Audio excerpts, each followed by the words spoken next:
Good evening, everyone. My name's Professor Christopher Pressler. I'm John Rylands University Librarian and Director of the University of Manchester Library.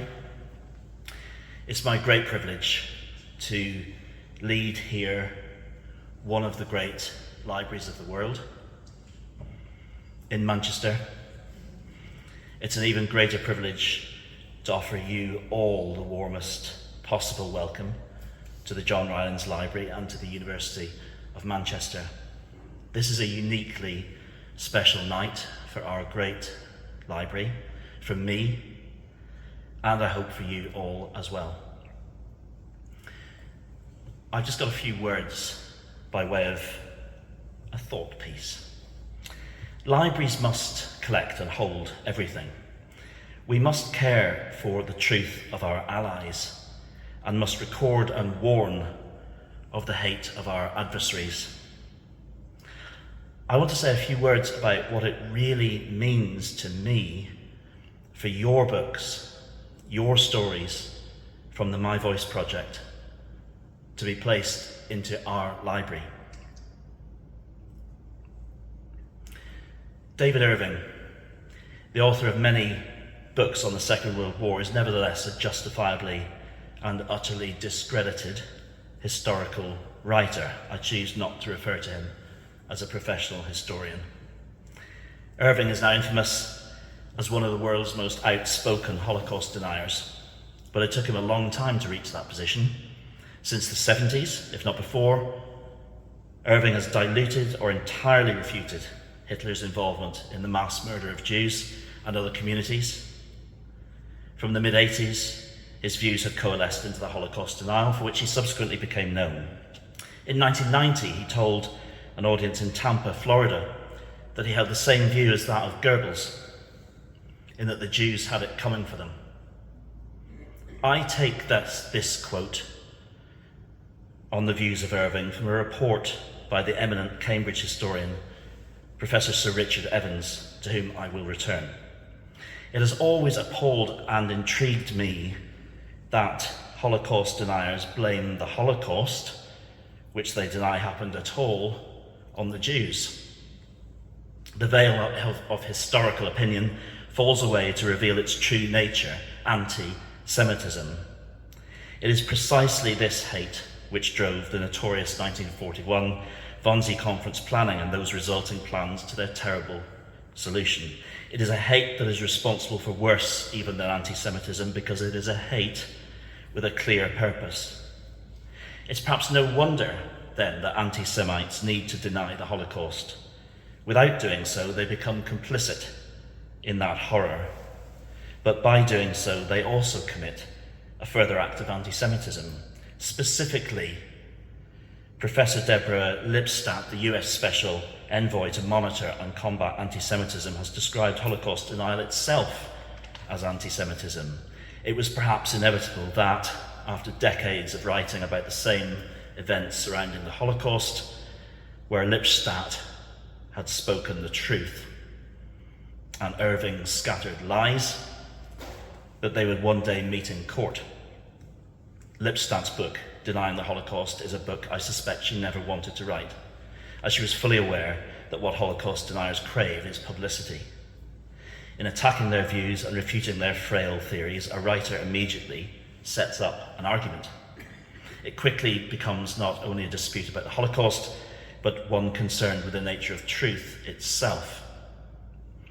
This is why history is so important. Its judgment transcends time. It is, of course, also why it is essential to defend truth in every moment. If historical truth is lost, then anything can fill the vacuum created by its absence.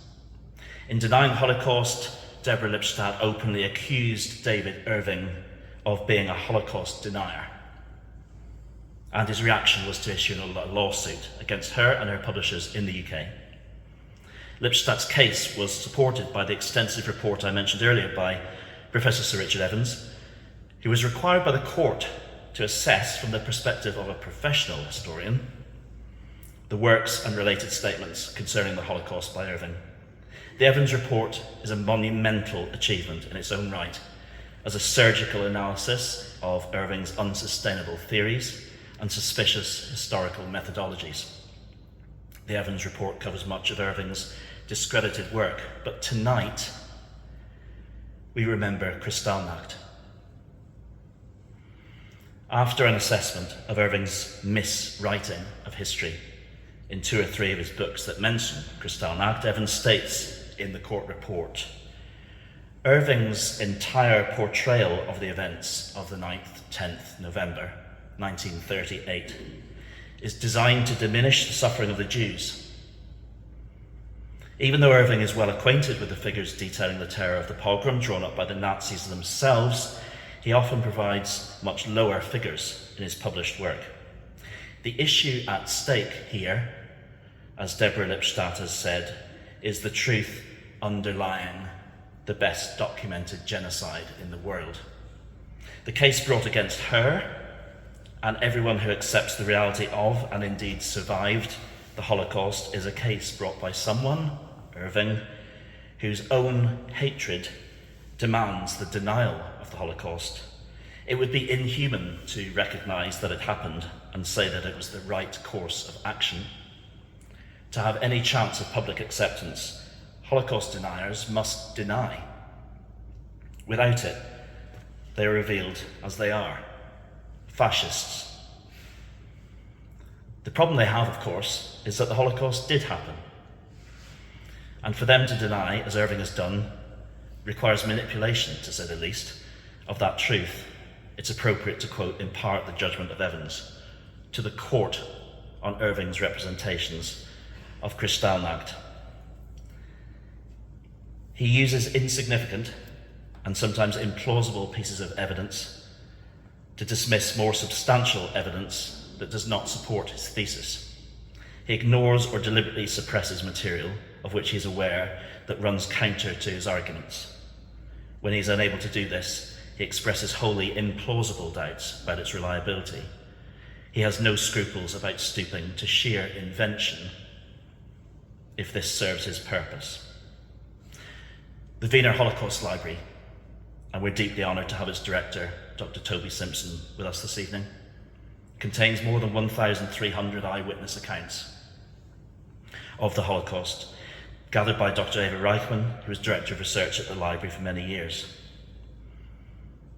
Her husband, Hans Reichman, was arrested during and released soon after Kristallnacht, and the couple moved to London in 1939. Reichman's archive of materials are one of hundreds around the world that bear witness to what Irving and others claim did not happen. As Lipstadt has said, for the deniers to be right, the survivors need to be wrong. Libraries are more than resting places for the stories of survivors, your stories. Libraries are amplifiers, a constant and permanent impediment to lies. In his final assessment of Irving, Evans states, Irving has repeatedly engaged in the falsification of the historical record, continuing not one of his books, speeches or articles, not one paragraph, not one sentence in any of them can be taken on trust as an accurate representation of its historical subject. All of them are completely worthless as history because Irving cannot be trusted anywhere in any of them to give a reliable account of what he is talking or writing about. It may seem an absurd semantic dispute to deny the appellation of historian to someone who has written more than 20 books. But if we mean by historian someone who is concerned to discover the truth about the past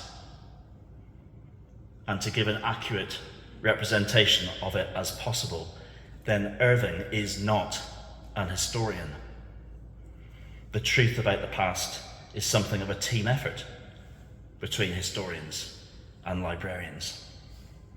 The former being truth's front line of attack, the latter, the library, its unshakable defence. Lipstadt in no small way won the case in court owing to Evans's searing report, but it was not only important that she won, it was equally important that Irving lost. The Times, reporting on the conclusion of the case, stated, "History has had its day in court and scored a crushing victory." This is why history is so important. Its judgment transcends time. This is why the presentation of these books, your stories, into the permanent record of this great library matters so very much. They will be here forever, retelling real events, renaming lost people, restating the truth of the Holocaust and of Kristallnacht. Libraries, though, such as the Rylands and the Wiener, are not mausoleums marking the past. They are beacons for the future. They are unbreakable and inextinguishable tellers of truth. To perform this role, though, they need evidence. I'm a librarian. I need evidence. Recollections, memories, stories. That is what the My Voice Project and all the astonishing people behind these critically important books have given us. If libraries such as ours are indeed the unshakable defenders of truth, you have given us the weapons with which to defend it. As director of this astonishing library, this protected stronghold, I promise we will care for your stories and use them to fight for truth over lies, freedom over confinement, and, as many of your stories so powerfully tell, love over hate. Thank you.